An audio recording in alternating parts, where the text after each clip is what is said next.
I would like to study with you a number of different questions that I think are relevant to us. It's not always relevant to everyone. And during this period of Corona, the questions and the answers are very relative. No two people are asking the same exact questions, and we cannot give the same answers to any two people. One of the dimensions of the discussion for today is going to be what we call tefillah biyachid.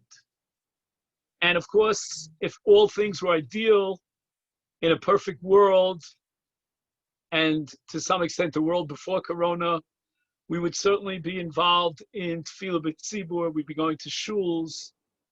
But many of us, for a variety of different reasons, either because of our own health history, our age bracket, or perhaps some of the guidelines that we're getting from the Board of Health in different countries, and could be a result also of going into quarantine. Many of us are finding ourselves davening biyachidos. So I wanted to mention some of the pointers that came up in the poskim about the difference between tefillah b'tzibur, tefillah b'yachid, what we should know about praying privately. And if you're following the text inside, you'll see this in a sefer called Heviani Chadarav, which I tried to circulate on page Yud Beis. He writes that even though a person should daven all his tefillos in a Beis HaKnesses together with the tzibur, and in the footnote here, he quotes the Shulchan Aruch and Orach Chaim Simon Tzadi, Yishtadol Adam L'Spalo B'Beis HaKnesses Emat Tzibur.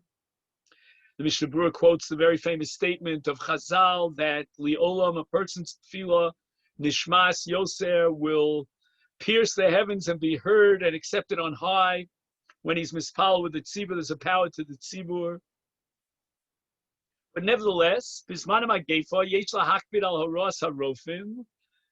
And now, because of the Rofim, we may find that we're not able to daven b'tzibur, and we cannot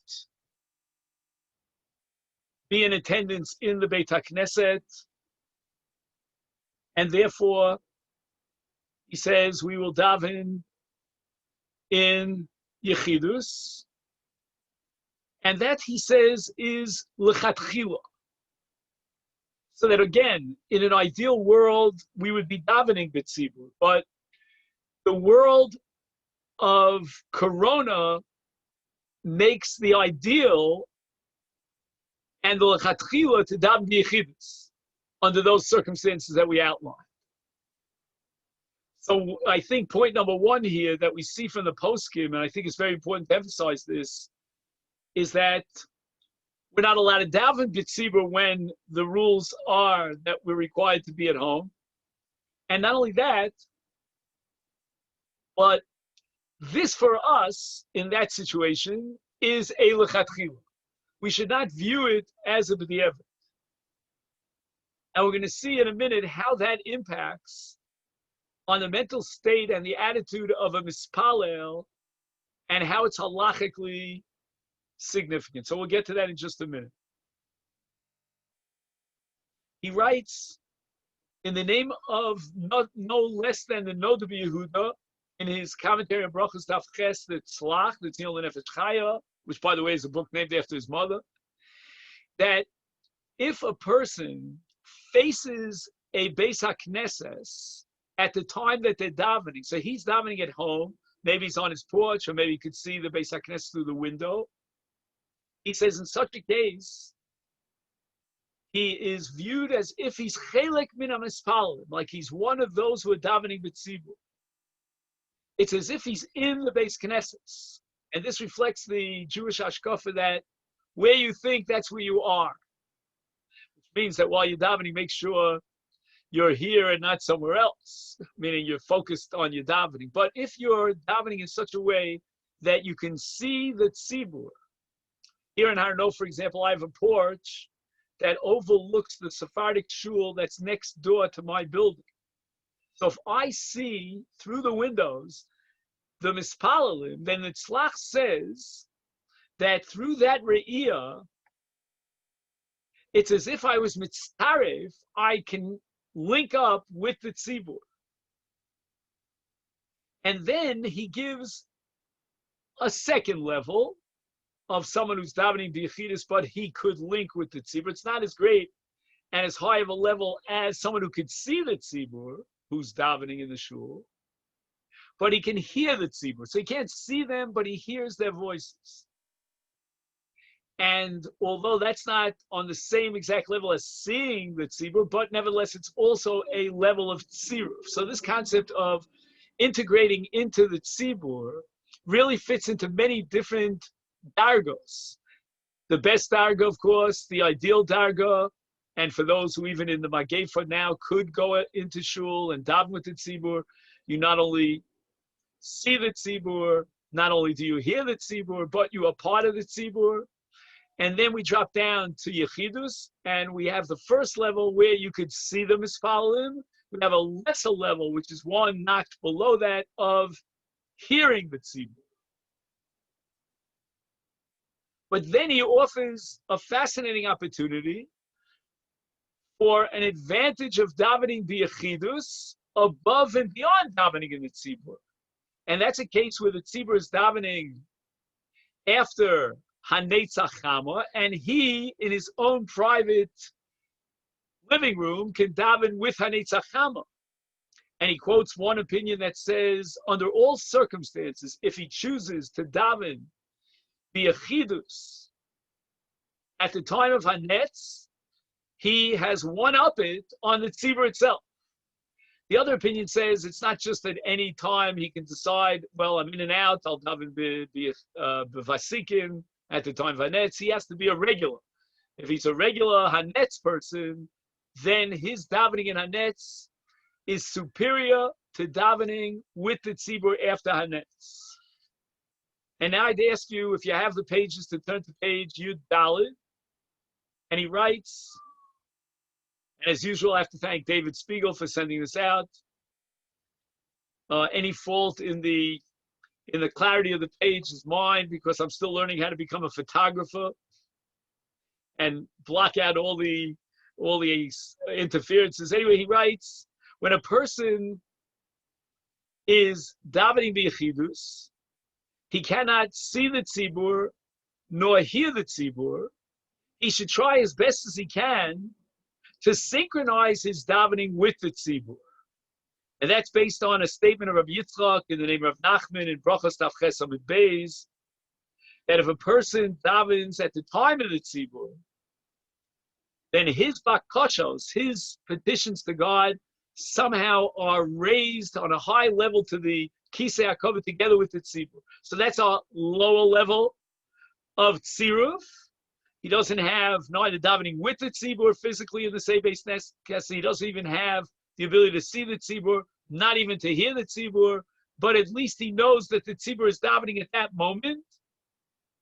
And as long as he synchronizes his tefillah with the tzibur at that moment when they're davening, again, it would be preferable if he davens at Hanetz, but let's talk about a case where he's not davening on Hanetz, or the Beis HaKnesses is davening at Hanetz.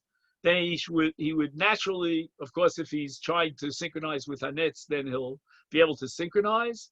And that itself is a level of tziruf to the tzibur. And in the footnote, he writes that perhaps when it says b'shah shatzibur mispalalim, they should synchronize with the time period that the tzibur is davening. It means b'shah shahayakol echad ragil lispalel b'tzibur b'yom kitikuna. It doesn't mean that he has to figure out when the tzibur is davening during Corona, because it could be there is no tzibur davening, but he could gain this fantastic, imaginary, conceptual integration to the tzibur, because at a certain time, that's when the tzibur used to daven. So before Corona, Shachris was at 7:30 a.m. He's now davening b'yechidus during Corona at 7:30 a.m. That itself is a connection to the tzibur, even though there's no tzibur davening at that time. Simply because that's the zman kavua to tzibur, and Bishash Hatzibur Mispala doesn't necessarily mean that now, before, in actuality, they are davening, but at the shah that normally they would daven. That's an amazing finish. Now, where should he daven? You might say the home, all the rooms in the house are equal. He says no. He should try to daven in the place where he learns, where he studies Torah. And this is based on a Gemara in Brachos. The Gemara says that a person should always daven in the place that he learns. And the reason for that is called Makom Rina Sham Tehei Tefillah. That where a person studies Torah, the Torah is considered an experience of simcha, of rina, of praise to God and joy and ecstasy. That's the ecstasy of learning Torah. Pikudi Hashem Yishar Mesamchei Lev. And that's the moment that he should be, that's the place that he should be davening, because Ivdu As Hashem B'simcha U'Bera'ada, and B'makom Torah, where he learns Torah, that's called a makom gila, and that's where he should be davening. So therefore, it's not true that if I'm davening at home, that any room in the house is equal.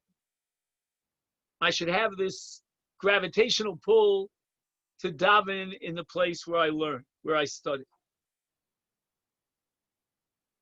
Then he says the following: it's really excellent if he could hear the tzibur as they daven from the place that he learned. So imagine if you have your own study hall, your own private room where you do your learning. You know, it's your work study, and that's where you learn and study the Torah. And you have a window, if you're lucky, that faces a Beis HaKnesses. And what a wonderful combination, an overlap, if you could hear the shul davening and at the same time you're davening from your makom Torah in your house. That's a very, very high level of integration into the tzibur. And then he writes that anyone who has guidelines from the health authorities to daven biachidus, and he insists on davening b'tzibur, he says that's a terrible violation, and anyone who hears his davening should not answer amen to his brachos, quoting the pasuk Berach Ni'etzes Hashem, which means that if a person, for example, makes a bracha when he's not supposed to be making a bracha, he eats non-kosher food, we don't make an amen, we don't recite amen to such a bracha. So he's very harsh about someone who fits this category, and he violates the rules of the health department, and he insists on going and davening with the tzibur.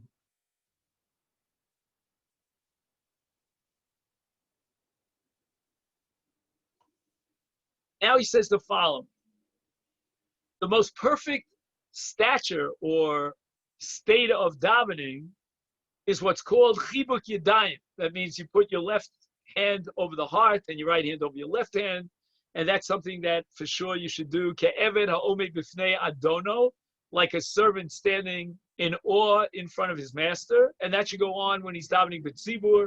I'm sorry, b'yachid, and that's going to enhance his tefillah b'yachid. And he says that if a person is down in the dumps, he calls it bitzavon. Also, lo lispalil. Technically speaking, he's not allowed to daven. So when a person says, well, you know, because of Corona, I'm forced to daven b'yechidus and I want to daven b'tzibur, and I'm depressed about it, that he should know that that state of depression undermines his tefillah. Also, li'adam lispal b'itzavon. And this is not written, by the way, by a Bretzler chassid. I'm not reading from a Bretzler text. If I were, then I would tell you that for sure, you know, what's tefillah, you're not allowed to be upset at any point. But we're talking about a literature classic text, and he says that im adam ispal b'itzavon, this is our greatest challenge. We have to overcome itzavon. We mentioned this once in the name of Rabbi Kiveger.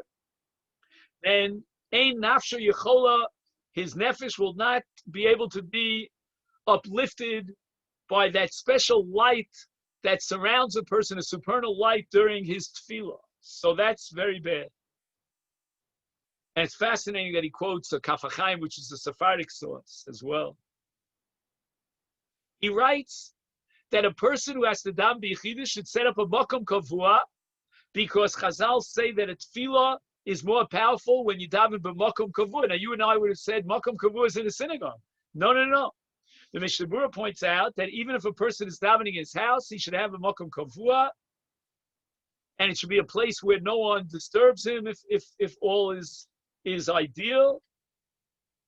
And kvias makom at-tefillah means that especially when he's not davening in the shul, how much more so is there an extra additional significance to a makom kavua. The Gemara tells us in Sep't Brachos Tavav, Kol HaKovea makom l'tfilaso, Elokei Avram, the Ozro, Avram Avinu was the paradigm who always went back to the same makom. He's going to give us an extra support and a push for our tefillos. Now, when a person is at home, they tend to dress down. I mean, that's an understatement, right? And they may be walking around in, without socks on and with sandalim and maybe with pajamas and so forth and so on. I don't have to go into detail here, but you'll know what I mean. And he says that's not acceptable for tefillah. If he wants to walk around in his house in his own shorts and sneakers, that's fine. But when it comes to tefillah, he has to daven in a way that he would be makabel pnei adam gadol. And if the premier would show up, that's the way he would daven. That's the way he would dress in front of the leader. And the Mishnah Berurah writes in Simon Tzadi Aleph, Ein nochon lispalel. The kaptin is a word from Polish that means various kinds of underwear and pajamas and things of that sort. And he's to be very careful about how he dresses when he davens at home. I would add a footnote here of my own, that since you're davening outside the shul, you need a little extra push and inspiration. Then sometimes the begadim that you wear will put you in that mood for tefillah and will uplift you and inspire you for tefillah. Now, he asks the question about wearing a mask for tefillah. What does that mean? If I'm allowed to daven b'tzibur in a Beis HaKnesses, but the conditions are that I wear a mask, is it appropriate to wear the mask during tefillah? And he says the following, that chova, he's obligated to wear the mask, b'shas tefillah, even during Shmona Esrei. Although, again, if you're in an ideal situation, who would come in front of the Rebbeinu Shalom wearing a mask around his nose and his mouth? But under these circumstances, even if the prime minister himself would show up, then he would wear the mask. And hopefully the prime minister would also be wearing a mask. However, he says that Rav Moshe Sternbach has a slightly different approach to this whole story. And he thinks that wearing a mask is only necessary when there's pikuach nefesh. And if he's standing in Shmona Esrei for the few minutes that he's davening, there's no pikuach nefesh, then he says, Ein zeh derech kavod lamod kach b'fnei hamelech. And how much more so melech malchei hamloch. And I know people who will take off their mask or lower it during Shmona Esrei. I'm not saying that that is the generally accepted view, but es somech on Rav Moshe Sternbach, whose shul is just a few feet from here, right up the block. Now he asks a very fascinating question. He wants to know about the health workers. And they're wearing the whole garb. Let's say they're working in a corona, how do you call it, machlaka, in the hospital. And they're constantly coming in contact with people who are infected with this disease. They have to daven as well. So imagine they're wearing the whole white garb, with the coverings and the and the shield and the whole 9 yards, as we call it. So he's not sure whether or not that's the appropriate dress for davening, and he leaves it as a yesh ladun im royal ispalel biofen zeh. But in the footnote, he adds another point, which I think is critical, and I'd like to expand upon it. He doesn't quote any source for this, but he says that if it's possible that while he is there in the hospital, on the ward, on the corona ward, he might be called for a very urgent kind of procedure that we need his help, then he dafka should daven with that apparel. And I think what he means is not that even if I tell you this is not proper for a proper dress and attire for tefillah, well, pikuach nefesh overrides it, because at any moment he might be called, and we don't want any delays in which he has to, take off his suit and tie and put on his whole garb. I mean, pikuach nefesh is urgent. But I think he means something else. I think what he means is that now, in his role, in his capacity, which is one of Hatzalah, this is the way he has to wear, he has to dress. This is appropriate for standing in front of the Rebbeinu Shalom. That's what I think he has in mind. Now, I'm jumping to another topic entirely just because I have the Sefer open in front of me. And again, thanking David, if you could open up to a page that says Samach Aleph, and it's Hilchus Yontif, he writes the following: there is no heter whatsoever to allow during Yontif what he calls Tochnit Machshev Shidur Chai. That somebody is blasting, a live davening of Yontif over the internet. And in the footnote here, he says that back about Erev Pesach, there was somebody who publicized a letter with apparently signatures of Rabbanim that in this year of Magefas Corona, Yesh Lahakel, we should be lenient and we should use a Zoom, turning on the computer before Yontif, before Pesach, so that we can link up to a Seder, and especially for older people, they allowed it. I actually saw the letter. It was supposedly signed by 20 Sephardic rabbis. I don't know. But Rav Yitzchak Zilberstein, that we've quoted numerous times, had a conference with Rav Chaim Kanevsky Shlita, and they decided that this is not accepted. However, he says there are certain leniencies that we should know about on Yontif. One of them is Yizkar. Now, we have Yom Kippur coming around the bend, and I always heard from my Rebbe that the Ikar Yizkar is on Yom Kippur, because Yom Kippur is a way of achieving kapara for the Mason, and that's certainly on the Yom Kadosh. And he says, Tfilas Yizkar Nemeres Gam Biyochit. A lot of people are under the mistaken impression that I cannot recite Yizkar if I'm not in the shul. And that's not true. And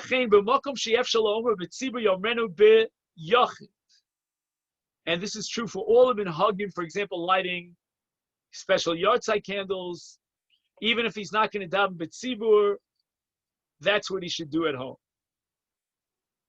Now, what if a person was in quarantine and before Yontif, he didn't have the ability to shave and get a haircut properly because he didn't have, his wife is not a great barber for him, or she, the husband is not. So he writes, Kosva poskim yochol istaper b'chol HaMoed. He's allowed to shave and take a haircut during Chol HaMoed if that's what he gets out of bidud. And the reason he quotes in the footnote is because one of the categories of people who are allowed to shave during Chol HaMoed in the Gemara Moed Katan is hayotze mibeis hasurim, someone who was freed from jail on Chol HaMoed. And if his bidud ends on Chol HaMoed, and it was impossible because the whole reason Chazal prohibited taking a shave on Chol HaMoed is because they want to guarantee that you would prepare for Yontif. But if you had no possibility of preparing for Yontif, you couldn't get a barber because it was bidud for you, then you're allowed to take a shave and a haircut on Chol HaMoed.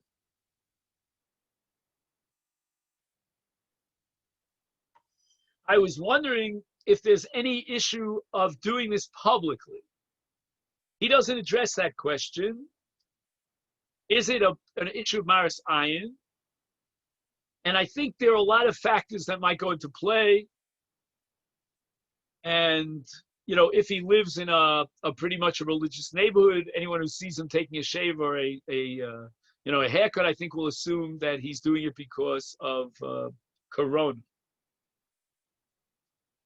Now he wants to know the following. A person is locked up during Chol HaMoed in his house, and he's trying to entertain his children. For those who have Kedai Nahara large families, it's a very big challenge to entertain them during Bidut. Now, normally he says on Chol HaMoed, we don't allow children to use crayons and color paintings. Again, a lot of it depends on the age of the child. But if the child is old enough for chinuch, then we should be mechanik them not to be mitzayer, to use crayons and color this and to write letters and things of that sort during Chol HaMoed. But he says, in the name of the poskim, that we can allow this during Chol HaMoed at the time of the Magefa. Lahakel liyaladim haskurim bebeis hamachmas hamagefa litzayer v'lichtov kidei lahasik es atzma, to keep them occupied. And I think this comes under the halacha Simchas Yontif. The Torah says v'samachta shivas yomim, and that includes Chol HaMoed. So Chol HaMoed also has a mitzvah of simcha, and for the benefit of both the children and the parents. And by the way, simcha applies for parents to keep their children happy during Chol HaMoed, and that's called v'simach as ishtov, as banov, as b'nei beisa. The Torah says that a father and the head of the household has to be mesameach the children. So if this is necessary, then that's what you're allowed to do. Now, before I go on to some of the heavy issues about shofar and other minhagim, I just want to mention on a philosophical level, perhaps, that if we're davening biyachidos on Rosh Hashanah and Yom Kippur, which is a real challenge and very disappointing, we're not with our families, we're not with our congregation, we're not with our close friends, family members, etc., then we have to somehow find a way of overcoming all of those thoughts and emotions that just negate us from a state of simcha and gila. Keep in mind, my friends, that Rosh Hashanah Yom Kippur, although we don't recite Hallel, but nevertheless they are docha velus. So there is simcha on Rosh Hashanah and Yom Kippur. And as we mentioned before, tefillah has to have a sense of simcha. A Jew has to realize that he's in a unique position. He is standing with an account in front of the divine Shekhinah. He's omed lifnei Hashem. That's tefillah. And how much more so on Rosh Hashanah, when he's being judged by Hashem, that's a great simcha, because the fact that God cares about you so much that he's judging you, that's a wonderful opportunity that should uplift us and give us a great sense of self. Perhaps because we're davening biyachidos, for those who cannot daven b'tzibur in a shul, we may have a few possible advantages. Number one, we can lock ourselves and daven at the pace that we want to daven. And that could enhance our ability to have kavanah. And we're not going to be distracted by shul politics and by schmoozing and all this kind of stuff. But I think it goes perhaps even beyond that. And what I think it means is, and again, I don't know if this is true in Canada, because how cold does it get around Rosh Hashanah Yom Kippur? Can we still daven outside? Okay. Because I don't remember from my days in Canada, but I remember just the joke, but if we could daven outside with Mother Nature, so to speak, perhaps that gives us an advantage that we don't have inside a shul. Because what do I mean? Hashamayim mesaprim kvod kel. If we experience nature, whether it's sunrise, whether it's the stars coming out, and whatever it might be, as being enveloped with HaKadosh Baruch Hu's beautiful natural world that he created, Hashamayim mesaprim kvod kel, that could possibly inspire us and uplift us to higher levels. And perhaps we could even sense the infinity of God, the great power of God. And that could bring us into a connection with the Shekhinah and make us feel, to some extent that we are in a special state. Yeah, Joe. So just with regards to saying that, it's got to be like special that you're not being interrupted by planes going by or right. music from next door or whatever. Correct. There's a lot of things when we're davening outside, we're in a parking lot, and there's all kinds of. There are all sorts of distractions. Yeah, so I'm sort of projecting from myself, because Baruch Hashem, here in Har Nof we have a wonderful porch, and once in a while there's an airplane going. There are not too many planes flying these days, but I just think that there's a certain presence of Lifnei HaShechina that dafka could be generated, that could be created by the atmosphere of being surrounded by nature and on a journey to connect with Hashem. I'm just trying to express my own identity with this.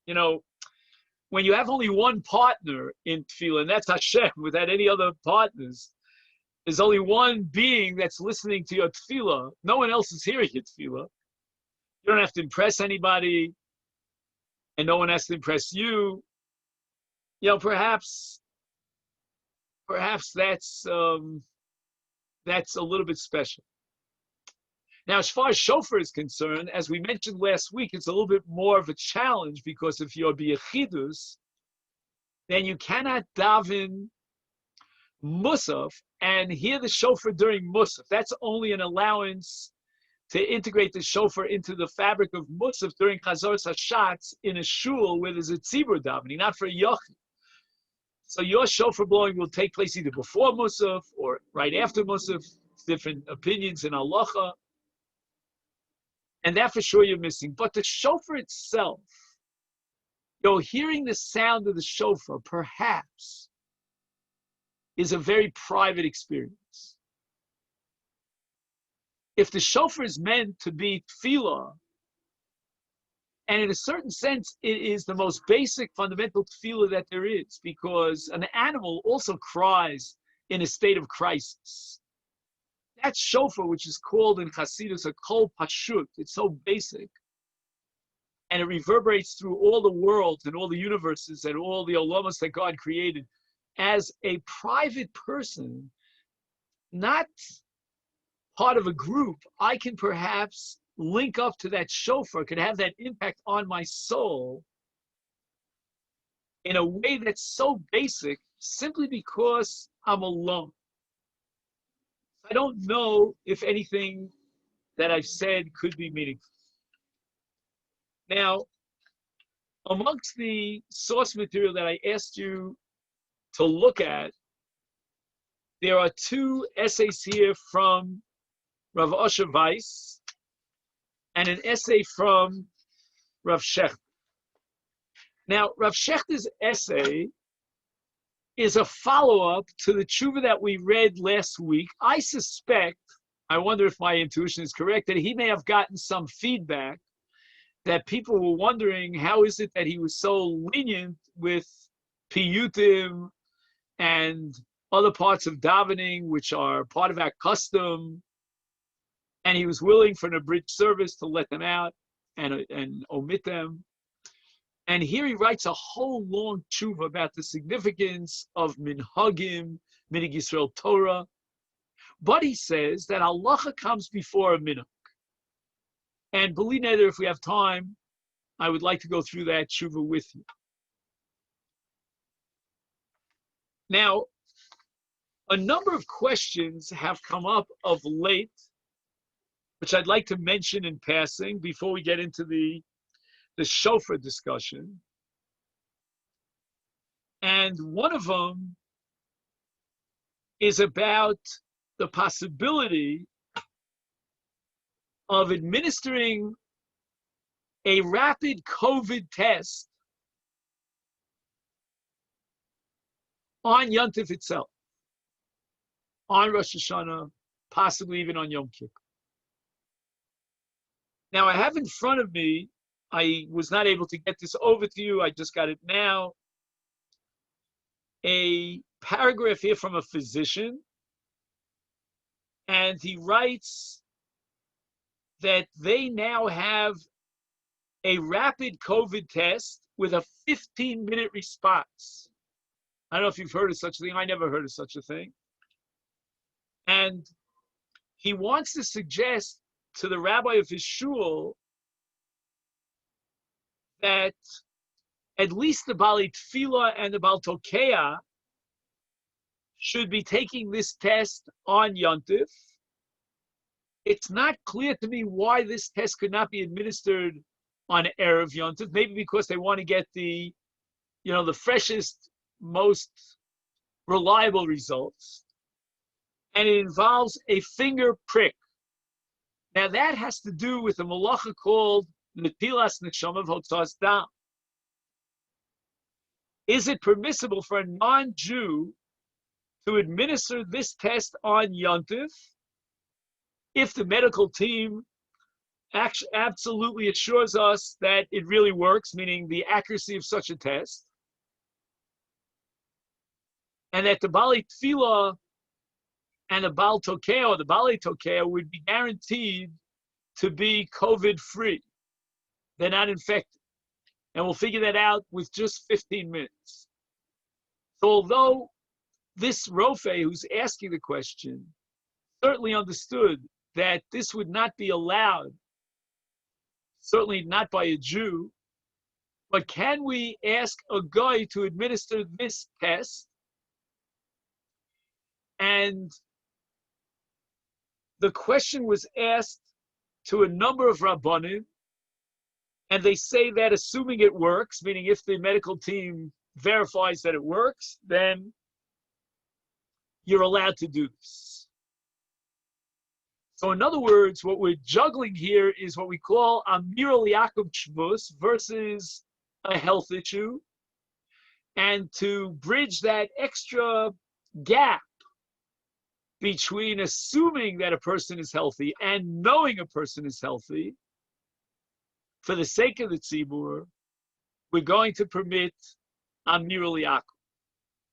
And if any of you remember way back when, weeks and weeks ago, we spoke about visiting corona patients in the hospital on Shabbos and Yontif when you know they're going to take your temperature and so forth. This is a little bit more of a precise question because it's not just a matter of, well, someone, a shomer at the, who's at the guard and the entranceway to the hospital is taking your temperature.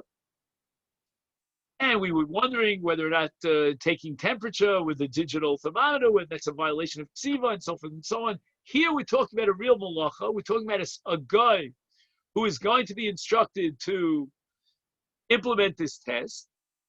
And we're doing it for the sake of the Bali Tefillah and the Bali Tokeah to guarantee that they are healthy. And the poskim seem to allow this.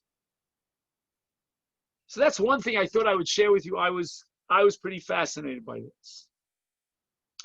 Last week we spoke about the tshuva of Rav Shechter with regard to Yud Gimel Midos HaRachmim during Slichos, for someone who cannot daven in the Beis Knesses, and he could hear Slichos over Zoom.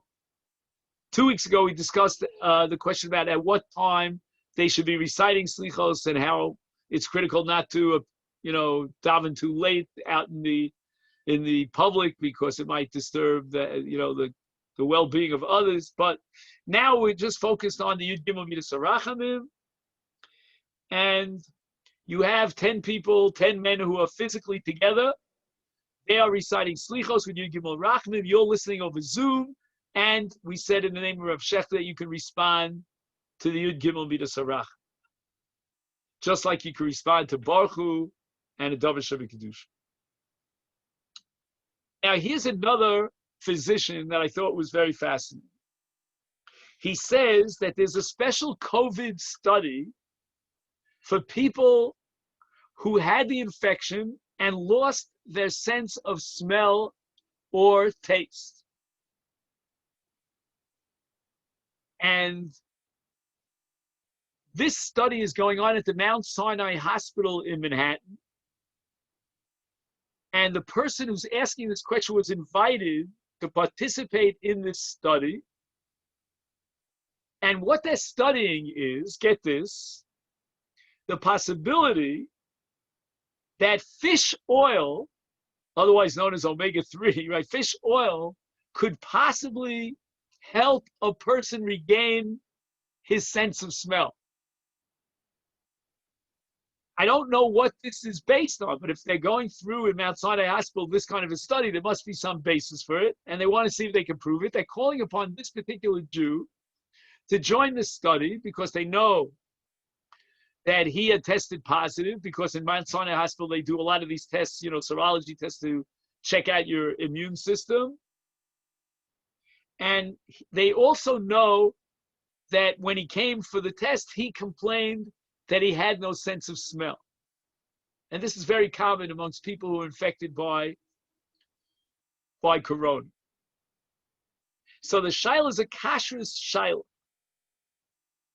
because in order to participate in this study, you have to take this kind of soft gel, which is, I think, if I understand correctly, it's a fish oil product, and you have to take it twice a day for 6 weeks. Now, he has a whole long scientific list of the contents of what they're giving them. Again, there's going to be half the study is made up of people who get a placebo, because that's how you test something in a study. And the contents include omega-3 fatty acid supplementation, which comes from fish. Then there's a whole another list, which I can't even read to you because the average word on this list has about 16 syllables. And is he allowed to participate in this study in order to regain his sense of smell? So the poskim here that Rav Willig refers to wants to know whether or not they take this fat from the oil and they change its very substance. And he mentions the halacha of nifsal me'achilas kelef. So in other words, we have a principle in the laws of kashrus that if you change something from its natural state in a way that it's no longer, this was, if you remember, the very issue of cheeses and rennet and marshmallows and the like, where they use a substance that is extracted from the bones of animals, but they take it and they convert it into a powder. And it was Reb Chaim Ozer Grzinski in a famous tshuva in which he was matir it because it says it's nifsal. The later poskim never really signed on to this tshuva, even though Reb Chaim Ozer was the final word in his time. But they felt that if he's already taking it and he's swallowing it, that's called achshave. So even though it went through a state of nifsal, but now if he is machshav it by taking it orally, then we no longer can apply nifsal. But many poskim rely on Reb Chaim Ozer and they will insist that he takes it a little bit shelo kedarko. Maybe he puts it into a tissue and he swallows it surrounded in a tissue. He won't die from that, I promise you. But it's einu roy lachila. And I think if we're going to be makil for this person, it's because, number one, he might regain his sense of smell, but even more important, others who were also affected by corona might regain their sense of smell, and we're going to rely on the heter of nifsal me'achila and allow him to take this omega-3 in that form. Now, I would just add the following footnote, 2 footnotes. Number one, how he's going to figure out, he's got to really go into the labs there in Mount Sinai and get the right chemist over there to tell him exactly what the state of this omega-3 is, to clarify and guarantee that it's not in its original state as fish oil. Number 2, what I was wondering is, why, again, and it's a why that has no answer, but why can't he go into the study group in Mount Sinai, and he's standing on the Har Sinai, right, the Har Sinai hospital, and he asked him if he could offer his own omega-3. Does it have to be the omega-3 that they produce in the laboratory in order to be absolutely sure that he's getting the right dosage, et cetera, et cetera? Because omega-3 is available on the market, kosher, v'yosher, and you can get it with very good hechsherim, especially from England, I think from Manchester and so forth. But I don't know, maybe there's no possibility of switching it around. Now, let's just emphasize that we spoke last week about Tesha Kabim, if you remember, that even if a person normally has a minhag of going to mikvah before davening and fulfilling the takon of Ezra in the case of Balkari, but during the Magefa it's impossible, so that the fallback position is called Tesha Kabim. And we emphasize that that's not going to help for a woman who has to go to mikvah, but it could help for a takonas Ezra for a person who's a Balkari, a man who wants to go to mikvah. So instead of mikvah, he takes a shower. Now, let's just add one little point to what we discussed about this. You might think that the Balei Tefillah on Rosh Hashanah Yom Kippur, the Balei Tkiya that we mentioned before, we wanted to give them that COVID test to make sure, those individuals should be encouraged to go to the mikvah. Again, if everyone could go to the mikvah, there's no problem, but I'm talking about situations where it's really a complicated business. So let's just emphasize that the entire enterprise of mikveh here is based on the minhag that evolved over centuries, and Mikar Din, we don't require tefillah for Takonis Ezra, but there are many pious people who have accepted that minhag that we do require tefillah. But I think even in the case of the Balei Tefillah and the Balei Tkiya, there's no special requirement for them to go to mikveh. So if we're relying on Tisha Kabim, we can apply that to the Balei Tefillah as well. Now here, a Talmud of mine, a former Talmud of mine, Shlomo Brody, asks the following question, and then we'll get back to the tshuva of Rav Weiss about the shofar. He says that we're davening outdoors under shade, meaning they have a roof of some sort, a temporary roof. The climate is hot, and we don't have a great setup for the children. We want to maximize the number of times that during the course of tefillah, we offer 30 kolos of shofar, so that people have to go in and out. We'll be able to chaperayim the basic 30 kolos,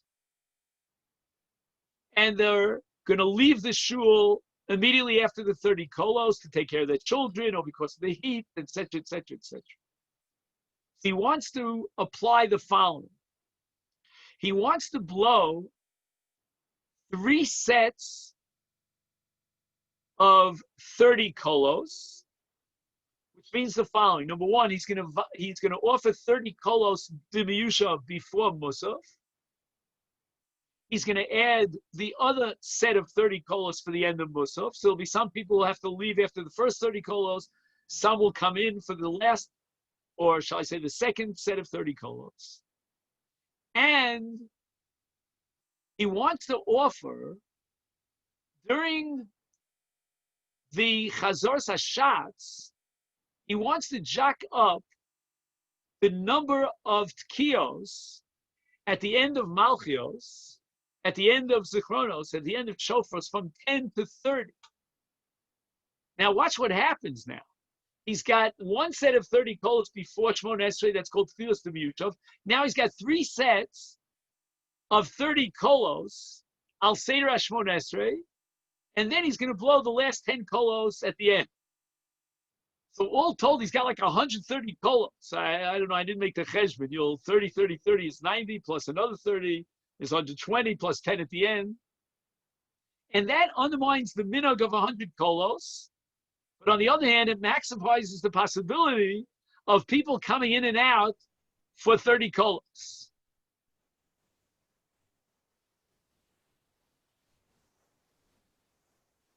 Go ahead, Joe. Just, is he going to, with the understanding that there's going to be new people coming in between these kolos, is there some possibility of him actually saying the bracha Tia Shofar at every time before he starts? Would that be an inyan for him to think about? Oh, somebody's banging on my door. I'll be right back. I'm home alone since we're talking about. Hold on. Is that? Oh,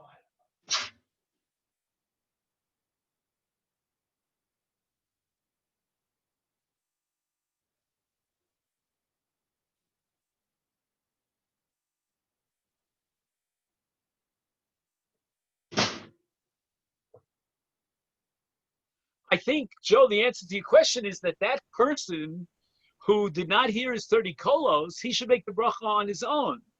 He should make all the brachas on his own.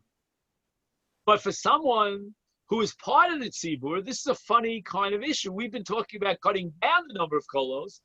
Now we're talking the opposite about adding to the number of kolos.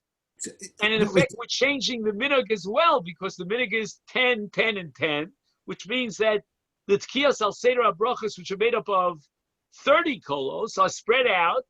Malchios gets its 10, etc., etc. But now Malchios is grabbing 30 kolos, and then we're going to have, 15, 20 minutes later, we'll get to Shofros, and we're going to have another 30 kolos. And honestly, I thought it was a brilliant chap. And what I have in front of me is a one-line response. I always tell you that Rav Willig writes very short. So he writes, I think it's inappropriate to change the normal way I'm adding 2 words, we blow shofar, 3 words.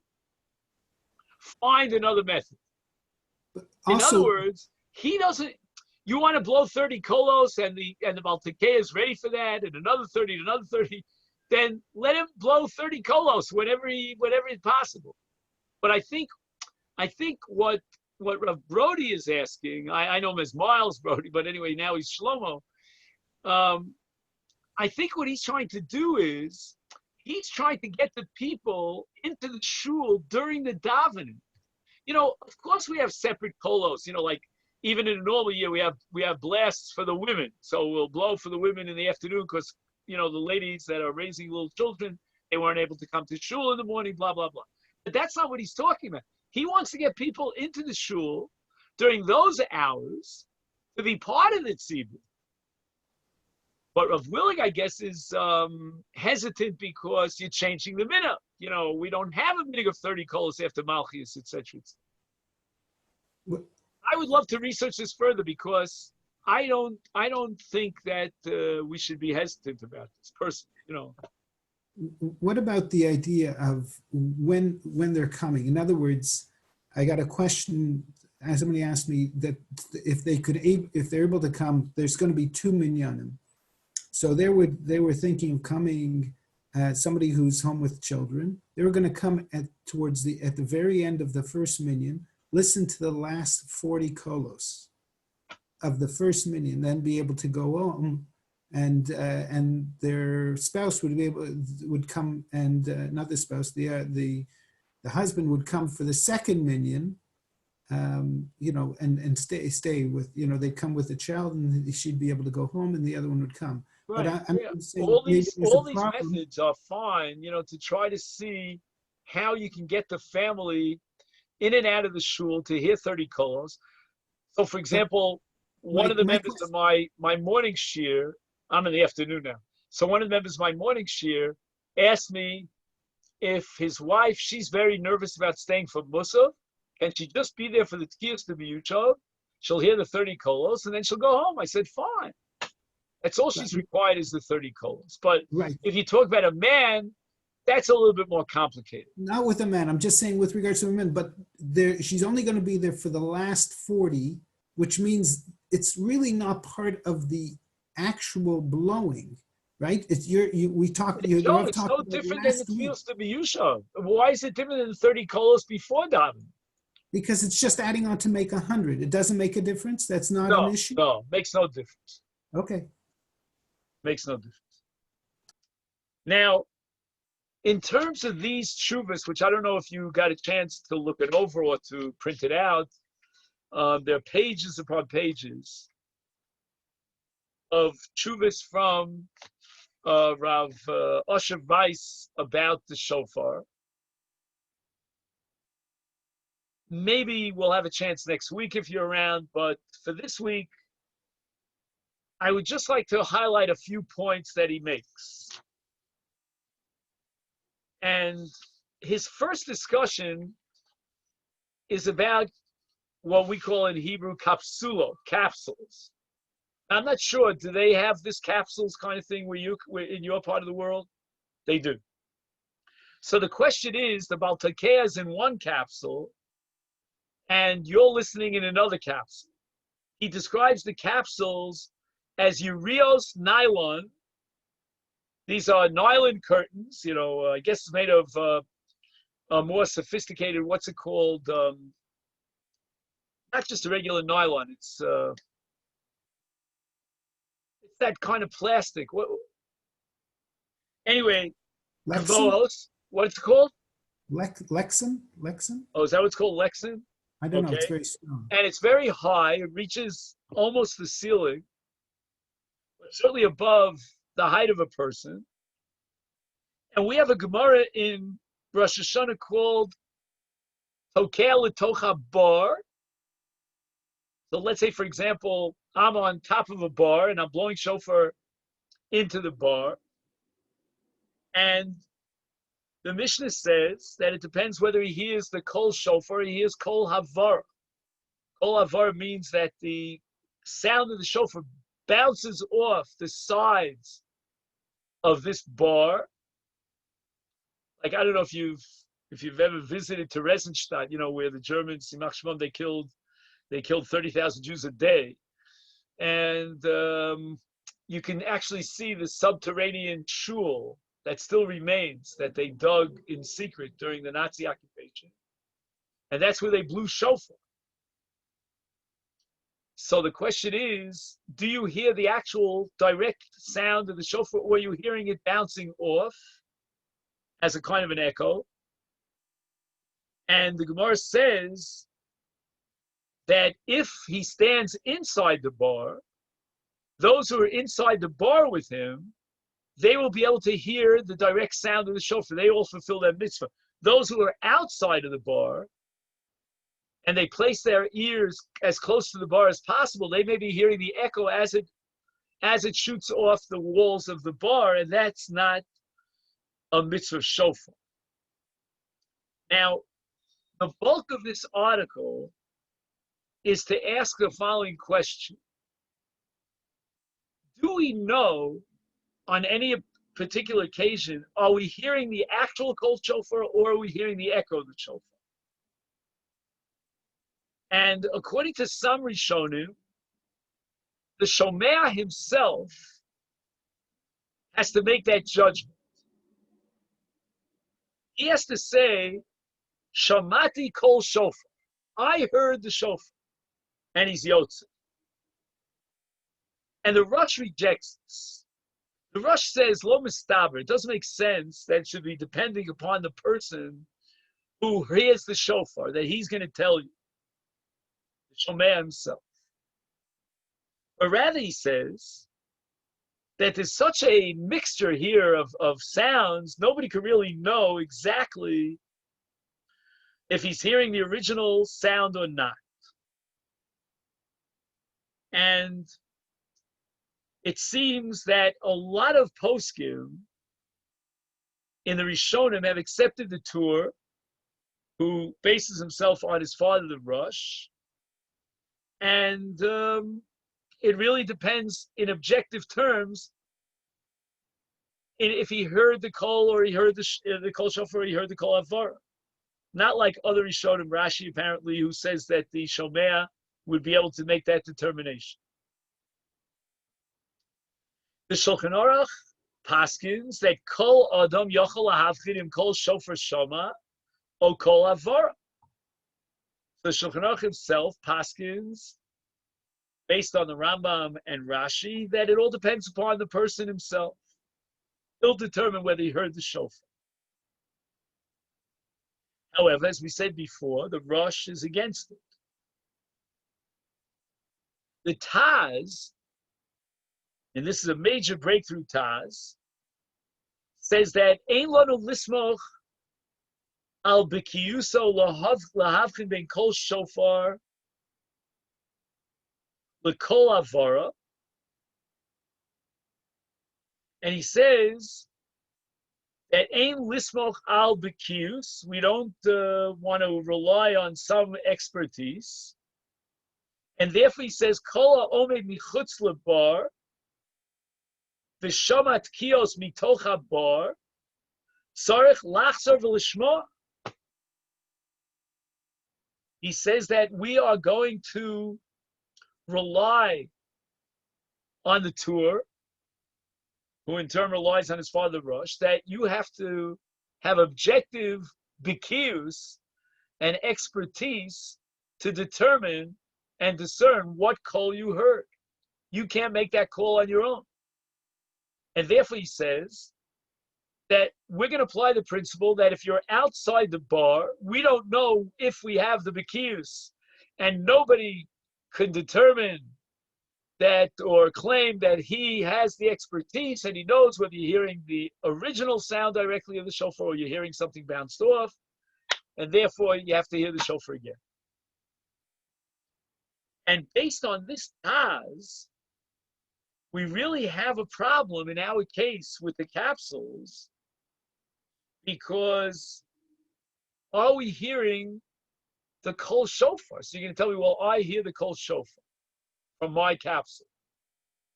But that's enough according to the Shulchan Aruch. That's not enough according to the Rosh and the Taz who wants to rely on the Rosh and be machmir.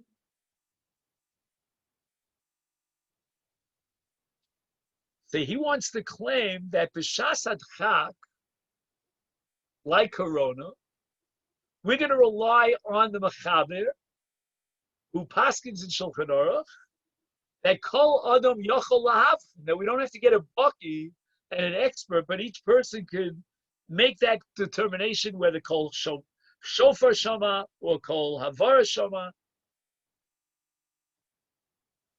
And Rav Weiss goes on to say that he himself did a couple of tests, and he found that you can hear the Kol Shofar. So again, from the Taz's perspective, what do you mean you can hear the Kol Shofar? Who are you? Are you a Baki? We don't even know who these Bikiyim are. We can't identify them.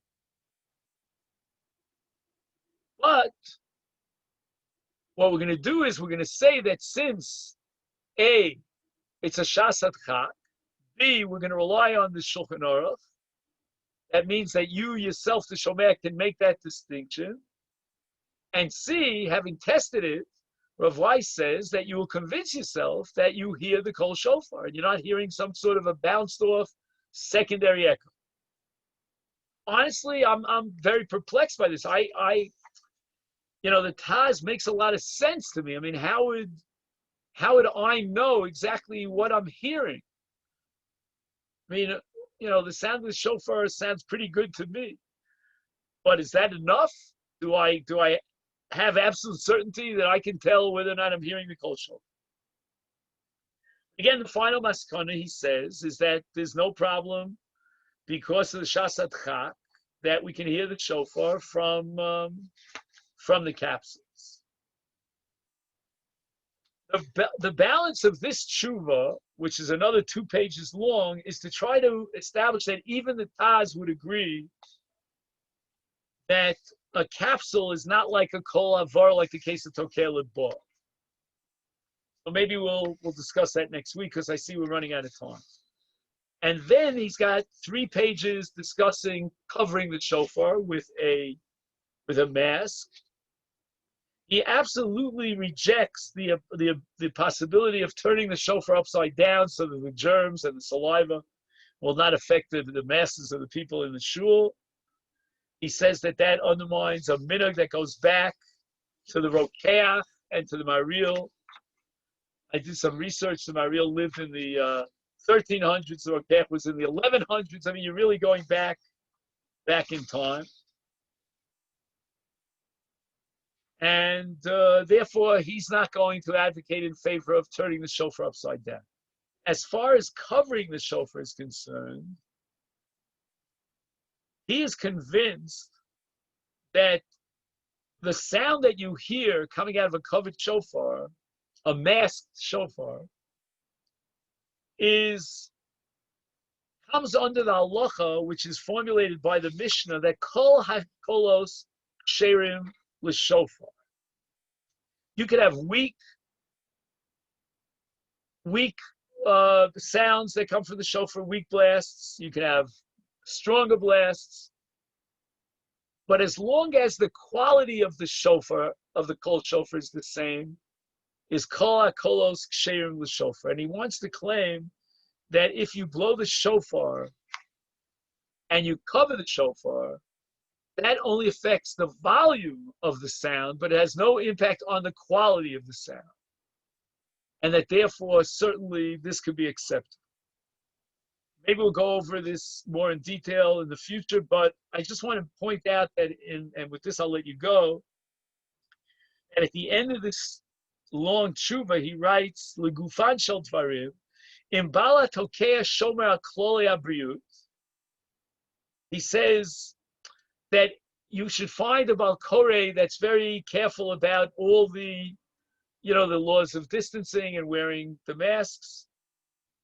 Then he says, Karv levadei shuv bari. Again, he's not talking about this 15-minute COVID test, but he says it's not absolute, but it's most likely, most probable. Lo nidbak banegif. Again, the fact that he's feeling fine, I don't know if that proves anything, but the fact that he is very careful about, wearing the mask and so forth and so on. Then he says, number 2, Bnei HaKehila yishmru al merchak beino leveinam. He says that they should separate themselves, distance themselves in a reasonable way from the Baal Tokea. Number 3, v'yilbachu kula masechot. And they're wearing the masechos. They're not breathing in any of these germs coming from the shofar. Is yesh l'smoch sheshomer mitzvah lo yeda dovarav HaKadosh Baruch Hu yazor v'yoshia v'yod. He gives you like a religious, spiritual, uplifting message that Hashem will protect you because you're a shomer mitzvah. So at the end of the day, even though he says that according to halacha you can be yotze in the midst of shofar by covering even though the shofar is covered, because that only changes the tone and the volume, but it doesn't change the kol itself. But nevertheless, he's not going to make an absolute rule that under all circumstances you have to cover the shofar with a masecha, with a mask. Okay, this is what I wanted to share with you for today. And if there are any questions or comments, and if not, I'll wish you all a great day. You can unmute yourself. That's the button that I pressed, at least.